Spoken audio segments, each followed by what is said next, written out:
Hey, and welcome to the Short Stuff. Josh, Chuck, Jerry, Dave. Let's go nostalgic.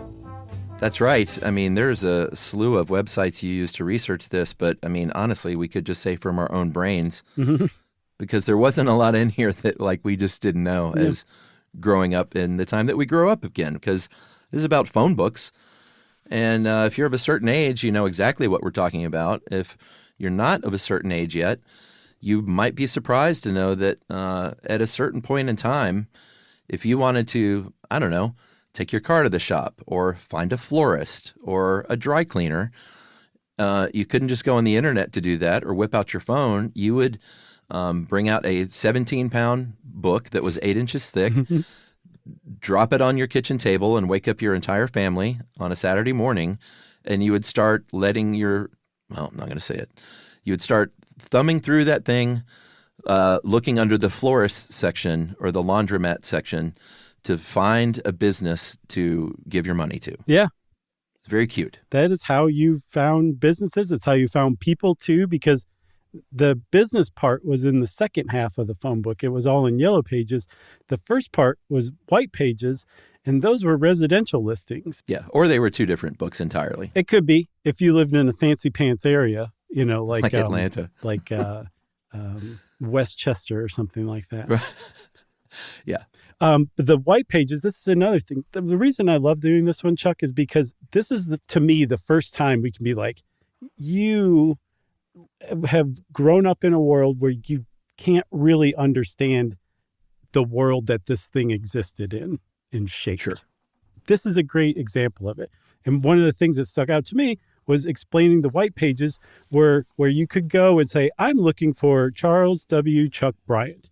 So I'm going to go to the B's of the white pages and start looking through the Bryants until I find all the Charles. And I know Chuck lives in Atlanta. So I'm going to find Chuck's address in Atlanta. And then at the end of that is Chuck's phone number. And I'm going to pick up my phone and dial the numbers that is in this publicly available book. Maybe even I'll get tired of waiting for him to answer. I'll hang up and just drive to his house, which I now know exactly where it is because his address is listed under his full name with his phone number in the phone book, along with everybody else in town. Yeah, and you would just knock on my door if you wanted to speak to me. And I know that we're sending a large number of our listeners into a complete and utter panic at the thought of someone knocking on their door just to pop in and say hello or whatever. But just think about how much the world has changed in that respect. Oh, yeah, you don't even call someone anymore without texting them to say, can I call right now? I know. It's very strange. It is. This is a different world. It was a totally different world. Well, you know, another funny tangent to that is I also remember a day where if you were like, let's say you knew someone's name, but you didn't really know where they lived and you didn't know them that well, so you needed their phone number, so you looked it up and there were like 6 Josh Clarks. And you would start calling random Josh Clarks and say, are you the Josh Clark that I met at summer camp this summer? Right. Or the parents of. So like you would go like, you know, that's the whole plot of the initial Terminator is he's killing random Sarah Connors. Oh, yeah. Because he looks up Sarah Connor in the phone book. Yeah. But you would totally do that. I did that too. I mean, like you would do something like that and it was and people understood and be like, oh, that's a different guy. Sorry. Yeah, good luck. Good luck. Oh, man. So quaint. And this was not like 300 years ago. No. The other thing I did not know, actually, when I said I knew all this in my brain, and it totally makes sense now, all this, you know, the businesses themselves were advertised within the floral section or the laundromat section. And that's why you would see like A1 plumber or A1 florist is because they would be listed first. I never knew that, and I feel like a dummy because it's so obvious. Oh, no, I mean, like that's, but yeah, that's what I would call my business. We should have called this A1 Stuff You Should Know podcast. Right. A1 podcast. Right. Yeah. No, it totally makes sense. It was called Gaming the System, I think. That's right. So for about 100 years, like this is how you made contact with the outside world. This is how you searched for things in the outside world. It's really hard to wrap your head around now, but you just pull a book out. And I say we take a little break, come back and talk a little more about the history of the phone book after, well, this break. Let's do it.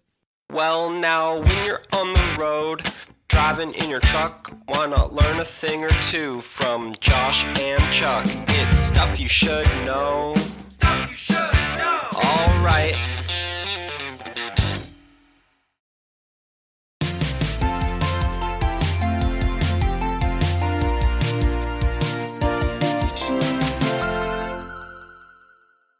All right, we're back. We're talking phone books. The first phone directory we talked a little bit about in our telephone episode, I think. It was published in 1878 in New Haven, Connecticut, and had about 50 subscribers, is what they were called at the time, on a single piece of paper listed. As phones, spread around, obviously the phone book got bigger and bigger to the point where, like I mentioned, we had a full white pages and a full yellow pages. And they were very big books. I think the last editions of the New York City, well, maybe not the last, because there are still phone books if you have a landline, believe it or not. Yeah. But the New York City phone books came in multiple volumes at the last quarter of the 20th century. And they were so thick that if you were a kid in high school, you might have a strong person team come around to do a little show for you at an afternoon assembly. And inevitably they would blow up a hot water bottle and burst it till it burst, and they would somebody would rip a phone book in half, which was seemingly really hard to do. Okay, I have no recollection of seeing an assembly like that. Did you see that? It sounds like that's a firsthand account. Yeah, we had a strongman team come around and do feats of strength for the high school one afternoon. Did they legitimize it by just saying also don't do drugs at the end? Oh, probably. Yeah. Wow. That's really something. Yeah. I don't remember anything like that. No. Where do you think they ripped up phone books? Just on TV. On That's Incredible or whatever? Yeah, exactly. I got to see it live, buddy. Wow. Go Redan HS. That's right. The Redan Redheads. Yeah, the Raiders. That's all right. That was close. Yeah. So one of the things, if you were, if you had a phone, you just got a phone book, it was free, they were disposable, you just thought nothing of the phone book, but it turns out they were big business, for AT&T and then later on for a bunch of other companies. But AT&T, according to a 1986 article, the article said that AT&T made $7 billion just off of the money it charged businesses across the country to be listed in the yellow pages. And that's $13 billion today. That's a lot. That's like lunch at Apple. Yeah. I mean, there's a ton of money. And I even looked up, I was like, I wonder if there was a sort of a weird little hidden surcharge for the customer to be listed. And apparently not. Apparently you were never, ever charged to be listed in the phone book. You did have to pay to get unlisted. Yeah. Which a lot of states eventually introduced House bills and stuff. They were like, this is a scam. You can't just list somebody's name and address and say you got to pay us to not do that. That's extortion. Yeah, so I think a lot of those ended up being successful. But AT&T was selling those not only just a spot in the yellow pages, but you could pay a lot more money to get larger ads and stuff in the yellow pages to get more notice. And they would market that stuff. And, I almost said it earlier, but I didn't want to let it slip. But a very famous one, it was in 1962. I could have sworn it was the 70s because it clearly went through the 70s. Definitely. Was Let Your Fingers Do the Walking ad campaign. The idea of, hey, let your fingers do the walking instead of your body. Don't walk around downtown looking for your florist. Just let your fingers do that and then give them a call instead. Exactly. And I mean, that was kind of revolutionary as far as things went, at least in the mid-century. And I said that AT&T made a bunch of money off of the yellow pages.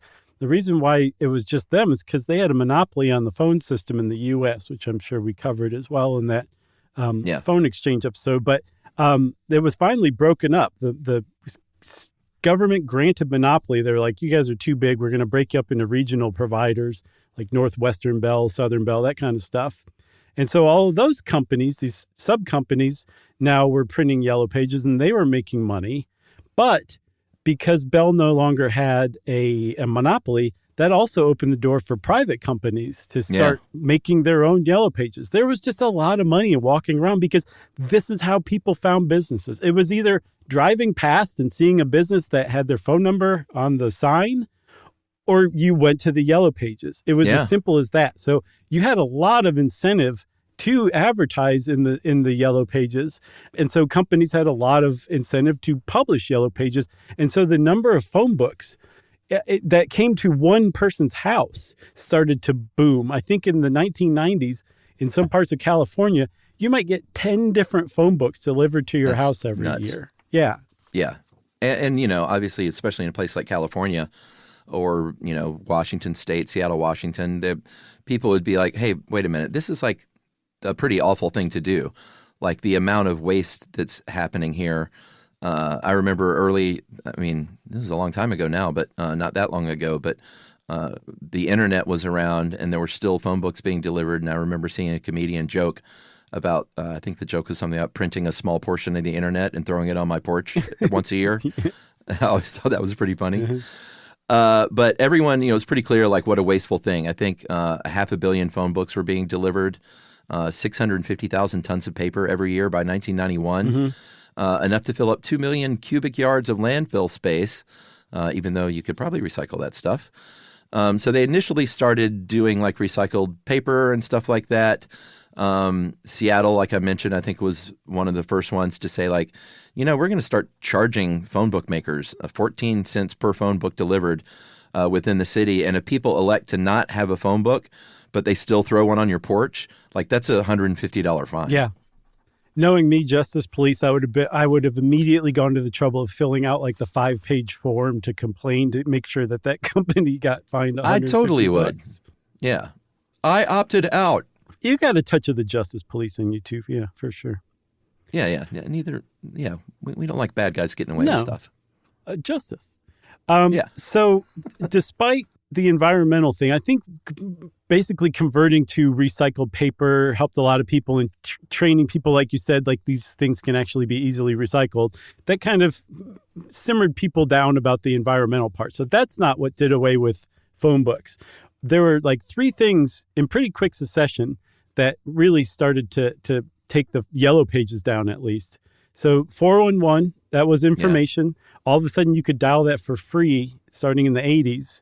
And now you didn't even have to look in the phone book. You could just call up and be like, just start reading some plumbers' names off to me and their phone numbers.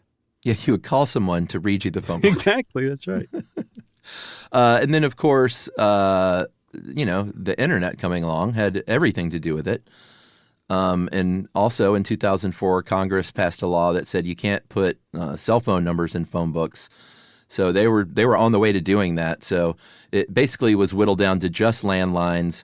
And then once the internet came around, as far as businesses go, the Yellow Pages wasn't as necessary. But, they're all still around because there are still landlines. And you know who advertises in the Yellow Pages still? Who? Rick Cinnabogan, Emily's dad, and Cineco Glass, his auto glass repair shop in Cuyahoga Falls, Ohio. Unless it's changed. We were talking one day and he was like, yeah, I still advertise in the Yellow Pages. A lot of people around here still use landlines, still look stuff up in the Yellow Pages. Yeah, there was a poll that found, I think in 2024, more than 50 million homes in the U.S. still have a landline. So that means that unless they go to the trouble of opting out, they still get a phone book delivered to them every year. And that 10% of all Americans still use the Yellow Pages. If you just zero in on 55 and older, almost 3/4 of them use the Yellow Pages to find business. Like old habits die hard. So if like your father-in-law is like, he has an incentive to still advertise in the Yellow Pages, which means there's an incentive for Yellow Pages to still exist as long as people use them, Yeah, what I'm really mad about is I'm now in the age group where they're like, but this is what the olds are doing. Right. Oh, yeah. Looking at friggin' Yellow Pages. Come on. I get that. Nobody I know my age looks in the Yellow Pages, so I take issue with that number. You're a 26%er.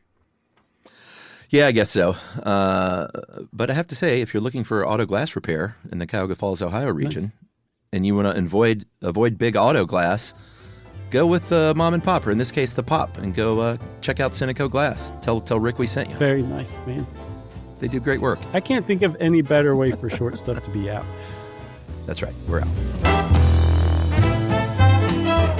Stuff You Should Know is a production of iHeartRadio. For more podcasts from iHeartRadio, visit the iHeartRadio app, Apple Podcasts, or wherever you listen to your favorite shows.